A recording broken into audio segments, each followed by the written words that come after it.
जय श्री राम। ग्रहों का संयोग किसी भी जातक के जीवन में उसको सदैव कुछ ना कुछ देने में सक्षम है। अब यह निर्भर करता है कि वो ग्रह यानी उस ग्रह का गोचर ब्रह्मांड में किस स्थितियों पर चल रहा है। उन्हीं चीज़ों को, उन्हीं बातों को, उन्हीं गोचर के नियम को ध्यान में रखते हुए हम समय समय पर आपके सामने ज्योतिष से संबंधित जानकारी, ग्रहों के गोचर से संबंधित जानकारी लाते रहते हैं। उसी विषय को ध्यान में रखकर मैं आज आपके सामने ऐसे 3 मुख्य ग्रहों के बारे में बात करने वाला हूं, जिनको देखकर मुझे लगता है कि ये तीनों ग्रह आने वाले समय में यानी फरवरी, मार्च और अप्रैल, इन 3 महीनों के अंदर कुछ ऐसा संयोग बनाएंगे जो कि शायद हर बार ऐसा नहीं होता। उसके पीछे रीज़न भी है। कहीं आप सोचते हैं कि भाई ग्रहों का गोचर तो हर समय बदलता है, हर बार वही ग्रह उसी राशि में दोबारा आता भी है। कोई कोई ग्रह तो एक साल में 2 बार भी उस राशि में आता है, जैसे बुध या शुक्र के साथ ऐसा संभव है। सूर्य एक महीने में एक राशि में रहता है, यानी 12 महीने के बाद उस राशि में आएगा। मंगल लगभग 1.5 साल के बाद उस राशि में आता है। गुरु 1 साल यानी 12 साल के बाद आता है। शनि 30 साल के बाद आते हैं। तो ये जो स्थितियां हैं आती तो जरूर हैं, लेकिन हर बार ऐसा नहीं होता। जैसे मेरा आज का जो वीडियो है ये स्पेशली मंगल, गुरु और शनि के बारे में। आप जानते हैं कि शनि कुंभ राशि में गोचर कर रहे हैं। मैंने पीछे भी बहुत वीडियो इनसे संबंधित बनाए। शनि कर रहे हैं कुंभ राशि में गोचर, और शनि की दूसरी राशि कौन सी है? वो है मंगल की राशि, और मंगल उसके अंदर उच्च के हो रहे हैं। हर बार ऐसा नहीं होगा कि शनि कुंभ में होंगे और मंगल वहां उच्च के होकर चल रहे होंगे, और हर बार ऐसा भी नहीं होगा कि जो मंगल उच्च का होगा उसकी राशि में बृहस्पति का गोचर चल रहा होगा। यानी आप अगर आज के समय में देखें कि बृहस्पति मेष राशि में चल रहे हैं, मंगल उनको चौथी दृष्टि दे देंगे, शनि उनको तीसरी दृष्टि दे देंगे। यानी अगर देखें मंगल, गुरु और शनि, ये 3 प्लेनेट मिलकर एक साथ किसी न किसी भाव से संबंध बना रहे हैं, किसी भाव को दृष्टि दे रहे हैं, एक साथ उनका कोई दृष्टि संबंध बन रहा है, कहीं पर वो बैठे हैं। क्योंकि काल पुरुष के हिसाब से हम ग्रहों के गोचर को ज्यादा देखते हैं। काल पुरुष की कुंडली कौन सी होती है? मेष लगन की कुंडली। अब मेष में गुरु चल रहे हैं, कर्म भाव में उच्च के मंगल चल रहे हैं, और एकादश भाव में शनि चल रहे हैं। अब इन्हीं परिस्थितियों को ध्यान में रखते हुए कि मंगल हिम्मत, जोश और साहस का कारक है, गुरु धन का कारक है, भाग्य का कारक है, संतान, शिक्षा, विद्या, पदोन्नति, जीवन में तरक्की, और शनि क्या है? यश, मान सम्मान, कीर्ति, प्रसिद्धि, आपके कर्मों का कारक है शनि। आपकी प्रोफेशनल लाइफ को संभालने वाला ग्रह है शनि।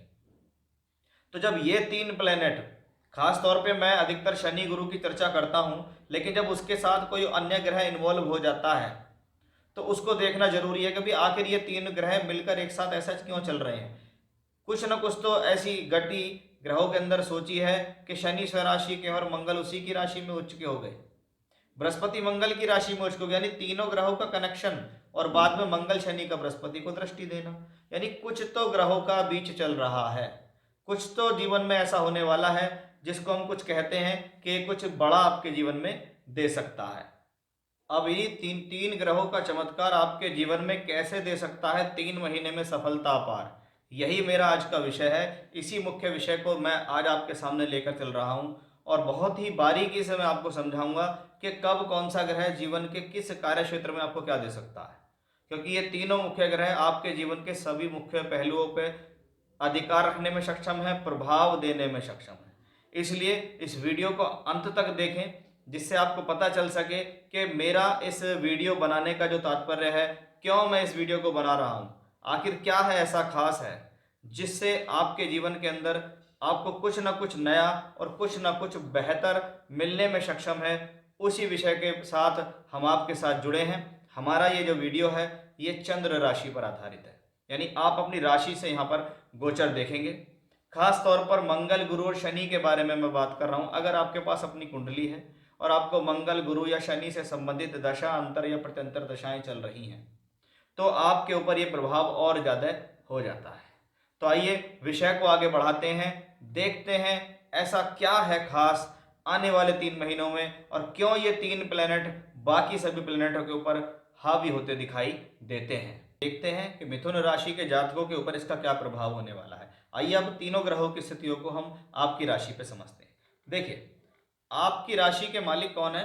बुध है, और बुध का बली होना इसके लिए सबसे ज़्यादा जरूरी है। मैं हमेशा से ये कहता हुआ आता हूँ कि बुध ग्रह यानी आपकी राशि का जो भी मालिक ग्रह है, अगर वो ब्रह्मांड में अच्छा है तो वो आपको अच्छे फल देगा।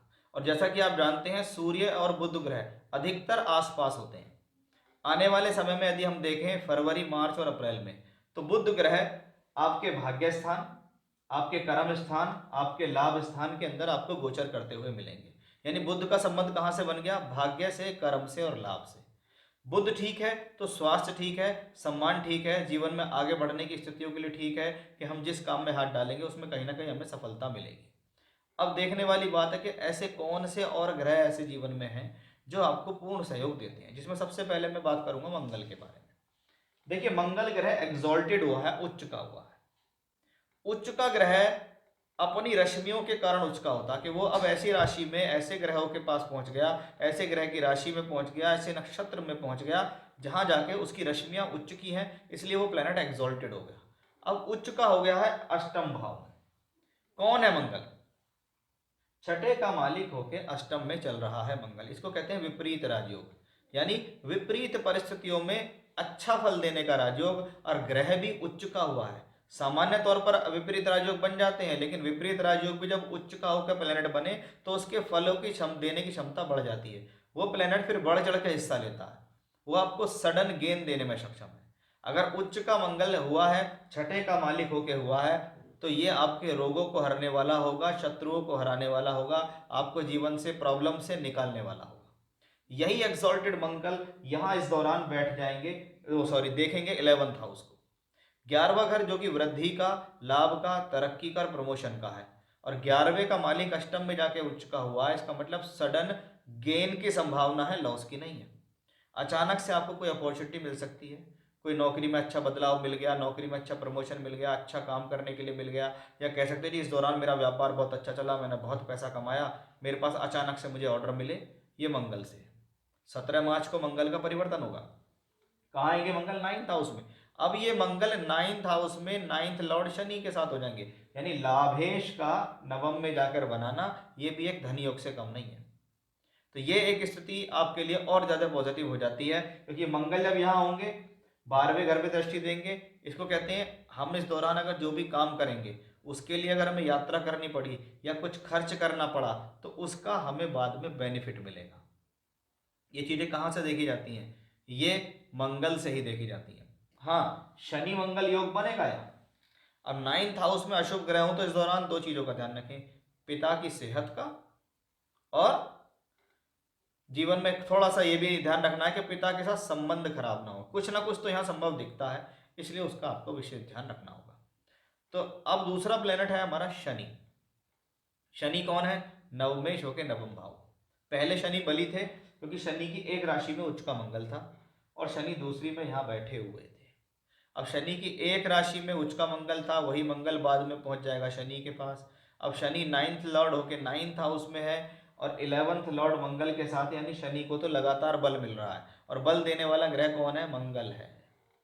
बल देने वाला ग्रह सिर्फ एक ही है, उसका नाम है मंगल। वो मंगल पहले उच्च का था, फिर वो शनि के पास पहुंच गया 9th हाउस के अंदर, यानी प्लेसमेंट वाइज भी मंगल बली हुआ। तो 9th हाउस में बैठा हुआ शनि बली है। अब शनि और मंगल जब यहाँ बैठेंगे तो यहाँ से बैठ के 3rd हाउस को देखेंगे। अब 3rd हाउस को देखेंगे तो यहाँ से शुरुआत होगी कि मुझे अपने जीवन में कुछ परिवर्तन करना चाहिए। इसको कहते हैं जी नौकरी बदल लूँ, काम को किसी दूसरे स्थान से जोड़कर करना शुरू कर दूँ, मैं अपने काम के अंदर सप्लाई जोड़ लेता हूँ, मैं कैसे लोगों के सामने अपना प्रचार प्रसार करूँ, कैसे मैं ज़्यादा से ज़्यादा एडवर्टीजमेंट लोगों के सामने करूँ। वो कहाँ से आएगा? वो इस मंगल की वजह से ही आएगा, वो उस शनि की वजह से ही आएगा। शनि इस दौरान मार्च के अंत तक जाते जाते बृहस्पति के पूर्वी भाद्रपद नक्षत्र में गोचर कर जाएंगे। यानी शनि का बृहस्पति के नक्षत्र में जाना भी शुभ है, क्योंकि बृहस्पति धनकारी प्लेनेट है। यानी मंगल और शनि का सपोर्ट मिलकर कुछ अटूट बंधन, मजबूत स्थिति बना रहा है। तीसरा प्लेनेट हमारा कौन है? गुरु है। गुरु को आप जानते हैं कि गुरु धन का कारक भी है, धन का स्वामी भी है, पंचम यानी विद्या बुद्धि शिक्षा का कारक है, भाग्य का, कर्म का, लाभ का कारक है। बैठा कहाँ है? लाभ स्थान में। लाभ स्थान में बैठा, जिसको उच्च के मंगल ने भी देखा था, जिसको स्वराशि के शनि ने भी देखा था, यानी बृहस्पति के अंदर बल बढ़ गया, बृहस्पति बली हो गया, बृहस्पति मजबूत हो गए। ठीक है। अब इस बृहस्पति में क्या खास बात है, सप्तम के मालिक होके सप्तम को देखते हैं, यानी विवाह से संबंधित स्थितियों के लिए अच्छे हैं, पद प्राप्ति के लिए अच्छे हैं। कर्म के मालिक होके यहाँ बैठे, यानी कर्म कार्य क्षेत्र के लिए स्थिति शुभ है। अब ये बृहस्पति 3 फरवरी को नक्षत्र परिवर्तन करे, वो नक्षत्र परिवर्तन हुआ शुक्र का नक्षत्र। शुक्र के भरणी नक्षत्र में जब गुरु का गोचर हुआ और शुक्र आपके लिए पंचमेश है, यानी ये समय कर्म के लिए, नौकरी के लिए, व्यापार के लिए और अधिक बेहतर हो जाता है।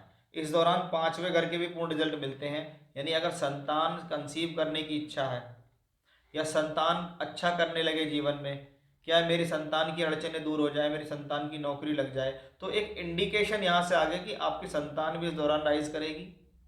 आप संतान की इच्छा रखते हैं तो कंसीव कर जाएंगे, और यदि आप ये चाहते हैं कि मेरा 5th हाउस, मेरी एजुकेशन अच्छी हो जाए, मेरे प्रेम संबंधों में डिस्प्यूट चल रहा है वो सॉल्व हो जाए, तो वो भी हमें यहीं से सॉल्व होता दिखाई देगा। इसीलिए कॉम्बिनेशन वाइज देखो, थोड़ा सोच के देखो कि शनि स्वराशि के हैं हमने मान लिया, लेकिन क्या जब भी स्वराशि के शनि होंगे क्या मंगल हर बार शनि की राशि में उच्च का होगा? नहीं होगा, या तो शनि आगे निकल जाएगा या मंगल आगे निकल जाएगा। ऐसे ही बृहस्पति मंगल की राशि में होंगे, मंगल उच्च के होकर इसे देखेंगे, शनि भी इसे देखेंगे। इसलिए गुरु मंगल और शनि से संबंधित वीडियो मैंने आपको बनाया है, ये बाकी ग्रहों पर अप्लाई नहीं होता। और उसके साथ साथ मैंने राशि के मालिक बुध को देखा, वो भी मुझे मजबूत स्थिति में दिखाई दिया। इसका मतलब हम कह सकते हैं कि ये जो स्थितियां हैं आने वाले समय में इस बात को साफ रूप से दर्शाती दिखाई दे रही हैं कि भाई आने वाला समय फरवरी, मार्च और अप्रैल का, इन 3 महीनों में इन 3 ग्रहों की वजह से आपके जीवन में चमत्कार संभव दिखाई देते हैं। तो ये था मिथुन राशि के जातकों के लिए बहुत ही खास, बहुत ही विशेष जानकारी। जय श्री राम।